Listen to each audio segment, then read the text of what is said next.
कहानी की शुरुआत एक विलियम नाम के आदमी से होती है। वो अपनी बेटी के साथ कार में आकर एक स्टोर पर रुका। आदमी ने अपनी बेटी केट को कार में वेट करने के लिए कहा और विलियम अंदर चला गया। इतने में केट के पास एक गाड़ी आके रुकी। उसमें से कुछ अजीब मास्क पहने हुए बंदे निकले जो कि देखने में गुंडे लग रहे थे। सबके हाथ में गन थी। केट बहुत डर गई। अपने चारों तरफ खतरा देख के लड़की कार से उतर के अपने बाप की तरफ भागने लगी, पर उसे गुंडों ने पकड़ लिया। लड़की चिल्लाने लगी। एक गुंडे ने उसके मुंह पे जोर से घूंसा मारा। केट अपनी जान की भीख मांगते हुए कह रही थी कि मुझे छोड़ दो, मुझे जाने दो। बचने के लिए उसने ये तक कह दिया, आई एम प्रेग्नेंट, जो कि ऑब्वियसली ब्लफ था। गैंगस्टर्स कहने लगे, हमें तुम्हारे पैसे नहीं चाहिए, तुम्हारी सोल चाहिए। शूज़ की सोल नहीं, आत्मा की बात कर रहे हैं। इतना कह के गैंग के लीडर ने एक गुंडे को ट्रिगर पुल करने के लिए कहा और उस हरामखोर ने केट पर गोली चला दी। गोली की आवाज सुनकर विलियम भाग के बाहर आया। गैंग जा चुकी थी। वहां बस एक ही बंदा खड़ा हुआ था जिसने केट पर गोली चलाई थी। विलियम ने तुरंत उस पर हमला कर दिया। गैंगस्टर ने विलियम को दबोच लिया। तभी पेट्रोलिंग करने वाली पुलिस सीन पे आ गई और गैंगस्टर को सरेंडर करना पड़ा। विलियम अपनी बेटी को उठा के बुरी तरह रोने लगा। विलियम रिटायर्ड वेटरन है, यानी कि आर्मी ऑफिसर। वो शांति से अपनी फैमिली के साथ रहता था, लेकिन शायद उसने एकादशी पर चावल खा लिए। विलियम अपनी बेटी के साथ खेलता था। उससे खाने के टाइम पे फ्यूचर की बातें करता था। वो कहता था कि उसे स्पोर्ट्स छोड़ के एकेडमिक्स में ज़्यादा ध्यान देना चाहिए। उसकी माँ बोली कि बेटा तुम खेल सकती हो, अपने बाप की बात मत सुनो। अगर स्पोर्ट्स में अच्छा परफॉर्म करोगी तो उससे तुम्हें डिग्री मिल जाएगी। केट सॉफ्टबॉल प्लेयर थी। वो अपनी टीम की ग्रोथ को देख के बहुत खुश थी। प्रैक्टिस के बाद विलियम केट को लेने आया। दोनों रास्ते में डिनर के लिए रुक गए। उन्हें नहीं पता था कि उनका ये नॉर्मल सा दिखने वाला दिन आज केट का आखिरी दिन होगा और जो भी सपने उन्होंने अपने फ्यूचर के लिए सोचे थे वो सब मिट्टी में दफन हो जाएंगे।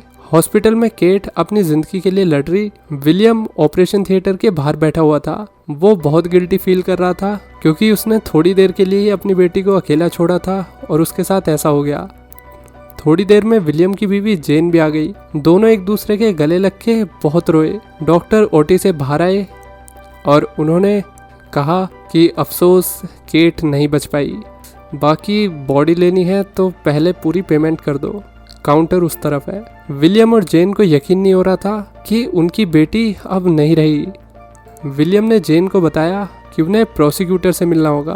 प्रोसिक्यूटर ने बताया कि किलर का नाम है डैनी, उसे 5 साल की जेल होगी, जो कि काफ़ी कम है मर्डर के हिसाब से, क्योंकि क्राइम सीन पर आई विटनेस सिर्फ विलियम था, ना वहाँ से कोई हथियार बरामद हुआ। अटैक के टाइम विलियम काफ़ी गुस्से में था तो उसकी गवाही मानी नहीं जाएगी। विलियम को गुस्सा आ गया, उसने मेरी बेटी को मारा, उसे सजा मिलनी चाहिए। डैनी को जेल में बिना पैरोल के डाला जाना चाहिए। पर प्रोसिक्यूटर बोली ऐसा नहीं हो सकता, हमें लीगल सिस्टम के अकॉर्डिंग चलना होगा, वही कुछ करेंगे। एविडेंस की कमी होने की वजह से केस थोड़ा कॉम्प्लिकेटेड है। ना कोई फोटो है और ना ही वीडियो, ना ही कोई आई विटनेस सिवाय विलियम के। सबसे बड़ी बात, सीन पे कोई हथियार नहीं मिला। विलियम समझ गया कि कानून सच में अंधा है, इसलिए उसने प्रोसिक्यूटर की बात ध्यान से सुन ली और शांति से चला गया। कोर्ट में केस की सुनवाई वाले दिन प्रोसिक्यूटर ने विलियम को बुला के किलर की पहचान करने के लिए बोला। प्रोसिक्यूटर बोली, क्या तुमने किलर को अपनी आंखों से देखा? विलियम ने सरप्राइजिंगली ना में जवाब दिया। प्रोसिक्यूटर उसका जवाब सुन के शॉक हो गई, ये तुम क्या बक रहे हो? फिर कोर्ट ने केस को डिसमिस कर दिया। किलर बड़े कॉन्फिडेंस के साथ कोर्ट से निकल के आया। बाहर उसका बाप, माफिया बॉस डॉनी और उसका भाई रोरी उसका वेट कर रहे थे। रोरी अपने भाई से बहुत खुश हुआ। उसकी वजह से आज रोरी को उस पर गर्व है। मुझे तुम पे यकीन है कि तुम अपनी जिंदगी में जरूर कुछ बड़ा करोगे। डोनी कार में बैठा था, उसने भी अपने बेटे की तारीफ की। अब डैनी एक किलर बन चुका है। दरअसल जो हमला गैंगस्टर्स ने केट पे किया उसके ऑर्डर डैनी के बाप डॉनी नहीं दिए थे। ये एक उसका टेस्ट था। इनकी केट से या उसके फादर से कोई पर्सनल दुश्मनी नहीं थी।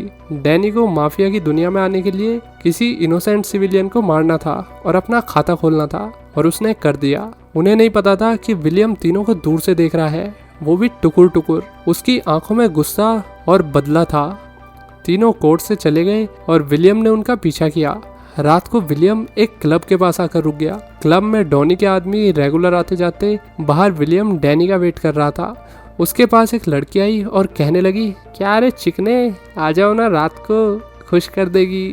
विलियम ने मना कर दिया और कहा कि मैं अकेले ही ठीक हूँ। कुछ घंटे बाद जब डैनी बाहर आया तो विलियम ने कार स्टार्ट की और उसका पीछा किया। जैसे ही गली खाली दिखी और गली में कुत्तों के भौंकने की आवाज आई तो विलियम ने डैनी पे कार चढ़ा के उसे भी कुत्ता बना दिया। डैनी जमीन पे जाकर पड़ा। वो दर्द के मारे ऐसे चिल्ला रहा था जैसे उसकी पूंछ पे किसी ने पैर रख दिया हो। उससे चला भी नहीं जा रहा था। विलियम कार से उतर के डैनी की तरफ गया और डैनी ने उसे पहचान लिया कि वो केट का बाप है। विलियम ने फिर कार से बेसबॉल बैट निकाला। डैनी इतना हरामी है कि वो अभी भी केट का मजाक उड़ा रहा है। गुस्से में विलियम ने डैनी के मुंह पे दे भटाभट मारा। डैनी अधमरा पड़ा था। वो हेल्प हेल्प चिल्ला रहा था, लेकिन आसपास उसके भाइयों के अलावा यानी कि कुत्तों के अलावा उसे सुनने के लिए कोई नहीं था। विलियम ने फिर आसपास देखा कि किसी ने मुझे कांड करते हुए देख तो नहीं लिया, तो आसपास कोई नहीं था। विलियम फिर कार में बैठ के घर आ गया। घर आके उसने कार पे लगे सारे खून के निशान साफ किए ताकि वो सारे सबूतों को मिटा सके। पर उसे नहीं पता था कि अनजाने में विलियम एक क्लू पीछे छोड़ गया। जेन घर पे केट की पुरानी वीडियो देख रही थी। उसने विलियम को देख के पूछा, तुम ठीक तो हो ना? फिर विलियम नहाने चला गया। बाथरूम में कपड़े उतार के विलियम ने अपनी शर्ट पे लगा खून देख के उसे धोना शुरू कर दिया। विलियम को बुरा भी लग रहा था और उसे समझ भी नहीं आ रहा था कि उसे अब क्या करना चाहिए। दाग साफ करते हुए मेमोरी में उसे बीता हुआ वक्त दिख रहा था, जो भी वो करके आया था। विलियम टूट गया और वो रोने लगा। रात को बेड पे जेन के साथ सोते टाइम विलियम ने कन्फेस किया कि सब उसकी गलती है। उसे केट के साथ लंच पे जाना ही नहीं चाहिए था या फिर दूसरा रास्ता लेके जाना था। उसकी वजह से ही केट आज इस दुनिया में नहीं है। इधर रोरी अपने बाप के पास आता है। डॉनी उससे गुस्सा था। उसे रोरी का यूं टाइम बे टाइम आना बिल्कुल पसंद नहीं था। रोरी ने कैश टेबल पे रखा। ये कमाई वो पब से करके लाया था, पर पैसा कम था। डॉनी ने बाकी पैसे के बारे में पूछा तो रोरी कुछ नहीं बोला। डॉनी अच्छे से जानता है कि उसे हर महीने पब से कितने पैसे आते हैं, पर रोरी बोला कि ये इतने ही है। दोनों की बहस हो गई और डॉनी ने रोरी को जाने के लिए कहा, साथ ही ये भी कि अगली बार से वो ऐसी गलती के लिए रोरी को माफ नहीं करेगा। रोरी को गुस्सा आया पर वो शांति से चला गया। इसके बाद उसे अपनी भाई की मौत की खबर मिल गई। वो क्राइम सीन पे आया। उसने पुलिस ऑफिसर से पूछा कि ये किसने किया है, लेकिन पुलिस को अभी तक नहीं पता। वो अभी भी किलर को ढूंढ रहे हैं। रोरी को किलर किसी भी कीमत पे चाहिए, वो भी जल्द से जल्द। डिटेक्टिव चैन केस को इन्वेस्टिगेट कर रहे थे। अगले दिन पुलिस विलियम के घर आके सवाल जवाब करने लगी। पुलिस बोली कि हम बताने आए हैं कि डैनी वही बंदा जिस पे आपकी बेटी को मारने का इल्जाम था, पिछली रात उसे किसी ने मार दिया है। पुलिस ने नॉर्मली विलियम से पूछा कि तुम पिछली रात कहाँ पे थे, तो उसने बता दिया, मैं कल रात पास में ही वॉक करने गया था और फिर घर आके सो गया। जेन ने अपनी पति की बात में हामी भरी। ऑफिसर को कुछ अजीब नहीं लगा और वो विलियम को अपना कार्ड देके चले गए कि अगर कुछ याद आए तो कॉल करना। ऑफिसर के जाने के बाद जेन समझ गई कि कुछ तो गड़बड़ है। उसने अपने पति से सवाल किया कि वो पिछली रात कहाँ पे था, तो जेन की सिक्स सेंस कह रही थी कि उसका पति उससे झूठ कह रहा है। वो नहीं चाहती कि विलियम किसी पचड़े में पड़े, लेकिन विलियम अपनी बेटी की मौत का बदला जरूर लेगा। विलियम जेन की बातों से उदास होकर घर से चला गया। उसने गेट बहुत तेज बंद किया, जिससे जेन रोने लगी। क्लब में रोरी ने काफी सारी लड़कियों से पूछताछ की। एक लड़की ने बताया कि उसने कल रात एक अजीब सा आदमी को क्लब के बाहर खड़े हुए देखा था। ये वही लड़की है जिसने विलियम से पूछा था कि मेरे साथ चलोगे चिकने। रोरी ने उसकी फोटो दिखाई तो लड़की ने उसका हुलिया पहचान लिया। अब गुस्से से भरे रोरी ने बदला लेने के लिए अपने भरोसेमंद आदमियों को इकट्ठा किया। विलियम कैफे में बैठा था। पीछे से रोरी और उसके दोस्त ने विलियम पर अटैक कर दिया। अब क्योंकि विलियम वेटरन है तो उसे फाइट करनी तो आती है। उसने तुरंत ही रोरी और उसके दोस्तों का मोर बना दिया। रोरी ने भी गोलियां चलाई, पर विलियम उसे धक्का देकर बचने के लिए भागने लगा। कार का कवर लेकर विलियम ने एक प्लान बनाया। रोरी का दोस्त विलियम की तरफ आ रहा था। सही मौका देख के विलियम ने उस पर अटैक कर दिया। रोरी गन लेकर विलियम की तरफ आया। विलियम के सामने खतरा था। वो जल्दी से भाग गया। भागते टाइम गलती से विलियम ने अपना वॉलेट गिरा दिया। रोरी अपने दोस्त के साथ विलियम का पीछा करने लगता है। रोरी ने एक बार तो विलियम को पकड़ के उसे जमीन पे लिटा के बहुत मारा। विलियम अभी भी उससे पूछ रहा है कि रोरी उसे क्यों मार रहा है। रॉरी बोला, क्योंकि तुमने मेरे भाई डैनी को मारा है, मैं तुम्हें मरते हुए देखना चाहता हूँ। रॉरी का दोस्त विलियम को शूट करने वाला था, तभी विलियम ने जल्दी से बाजी पलट दी और बंदे की मुंडी का मुंडा बना दिया। रॉरी ने गुस्से में काफी सारी गोलियां चलाई, लेकिन अनफॉर्चुनेटली एक भी गोली विलियम को नहीं लगी। वो भागता गया। सामने से पुलिस की कार आ रही थी।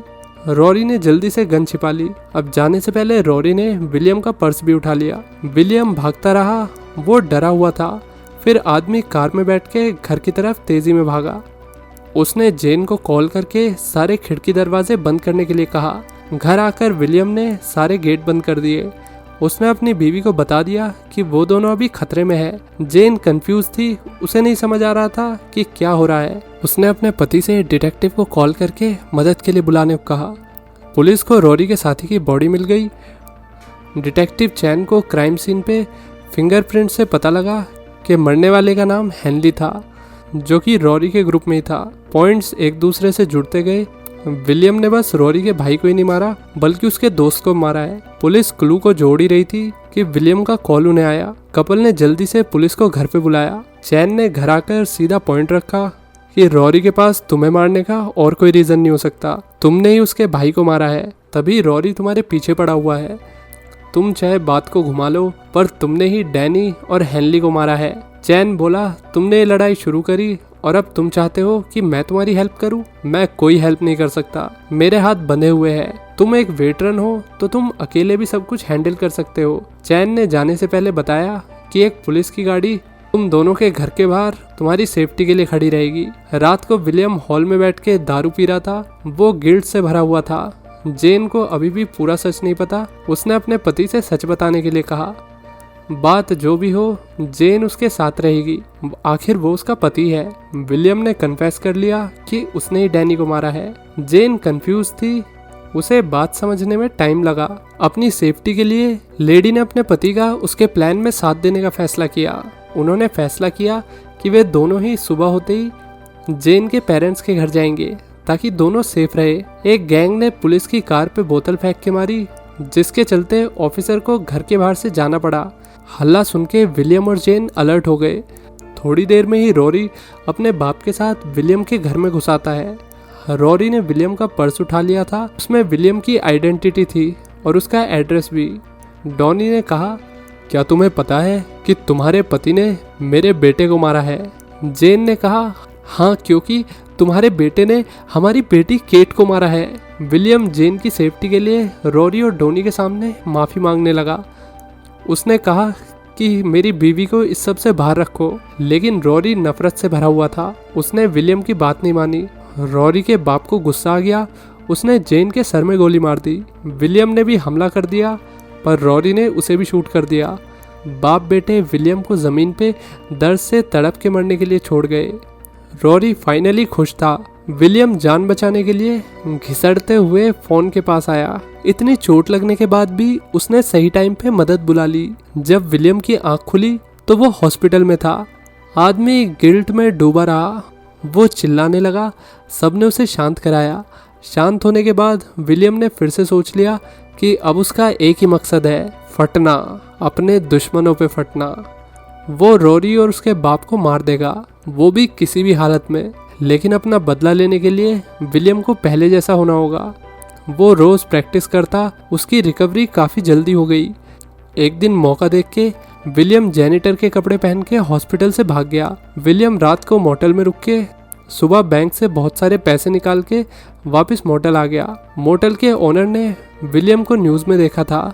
उसने विलियम को पहचान लिया। तुम वही हो ना जिसने उस फकर बॉय को मारा था? मैं तुम्हारी क्या मदद कर सकता हूँ? मोटल के मालिक डांटे ने विलियम की मदद की। दरअसल डांटे भी रॉरी गैंग का पुराना दुश्मन है। एक बार गैंग ने डांटे के कज़न को गोली से शूट कर दिया था। डांटे ने अपनी गन कलेक्शन विलियम के सामने रख के उसे अपनी पसंद की गन चूज करने को कहा। डांटे ने एक अनरजिस्टर्ड कार भी विलियम को दे दी। विलियम फॉर्मर मरीन है, उसे वेपन की अच्छी जानकारी थी, पर उसने कई सालों से हथियार नहीं चलाए थे। विलियम जंगल में जाकर अपने निशाने की एक्यूरेसी बढ़ाने के लिए शूटिंग प्रैक्टिस करने लगा। जब विलियम रेडी हो गया तो वो रॉरी के दोस्त जैक के घर आया। जैक का घर तोड़ के विलियम घर में घुसा। उसने जैक को बहुत मारा। विलियम ने जैक को अधमरा कर दिया। जैक अपनी जान की भीख मांग रहा था। वो इतना जख्मी था कि हिल भी नहीं पा रहा था। जैक बोला, मुझे छोड़ दो, मैं तुम्हें सब बता दूंगा, वादा करो उसके बाद तुम एम्बुलेंस बुला दोगे। विलियम ने जैक से रोरी की लोकेशन पूछी और फिर उसे शूट कर दिया। जो वादा किया वो तोड़ना पड़ेगा। पुलिस को जैक की बॉडी जल्दी मिल गई। इस केस को भी डिटेक्टिव चैन देख रहा था।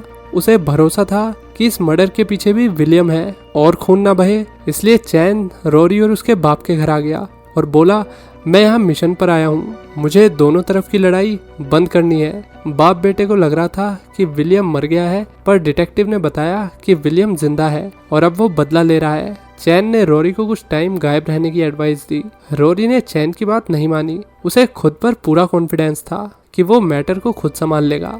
डिटेक्टिव फिर चला गया। उसका पीछा विलियम ने किया और घर में घुस के चैन को गन पॉइंट पे ले लिया। विलियम ने चैन को धमकाया कि उसके बदले के बीच में ना पड़े। एक बार वो अपनी फैमिली का बदला ले लेगा तो खुद ही सरेंडर कर देगा। अगले दिन विलियम रोरी के क्लब के बाहर भी मौके की तलाश करने लगा।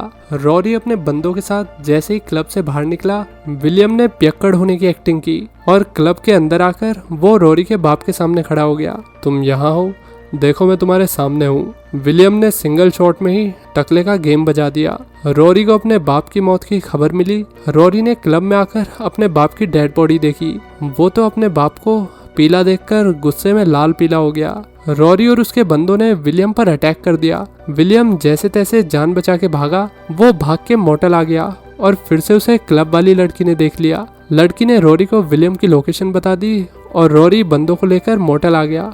डांटे ने विलियम को अलर्ट किया कि वे लोग आ रहे हैं। विलियम बिना टाइम वेस्ट करे रोरी पर निशाना लगा देता है, पर निशाना चूक गया और गोली रोरी को नहीं लगी। दो आदमियों ने लड़ना शुरू कर दिया। विलियम कमरे से निकल के कार में बैठ के भाग गया। रोरी ने हार नहीं मानी, वो भी पीछे पीछे भागा। दिन से रात हो गई। दोनों कार एक दूसरे के पीछे थी। विलियम ने अपने एक दोस्त से हेल्प मांगी, मैं मुश्किल में हूँ, प्लीज मेरी मदद करो। तो दोस्त बोला, तुम चिंता मत करो, मैं आ रहा हूँ। कवर के लिए विलियम कार को गैराज में ले गया। रोरी की कार जैसे ही गैराज की तरफ आई, काफी सारे गैंगस्टर्स ने उस पर फायरिंग कर दी। रोरी को वापस जाना पड़ा। विलियम अपने दोस्तों के साथ जीतने का जश्न मना रहा था, तभी रोरी ने दोबारा अटैक कर दिया और तगड़ी गोली की बरसात हुई। भगदड़ में एक गोली विलियम के दोस्त को लग गई और वो जख्मी होकर नीचे गिर गया। रोरी अनस्टॉपेबल था, वो गोलियां चलाए जा रहा था। विलियम भी जख्मी होकर पड़ा था। विलियम उससे कहता है, मैं जीत गया हूँ और तुम हार गए। विलियम की आंखों के सामने रोरी की अकड़ निकालने के लिए पास में पड़ा टूल उठा के उसकी गर्दन में घुसा दिया। रोरी विलियम की आंखों के सामने मर गया। विलियम का बहुत खून बह गया था और वो कमजोर भी हो गया था।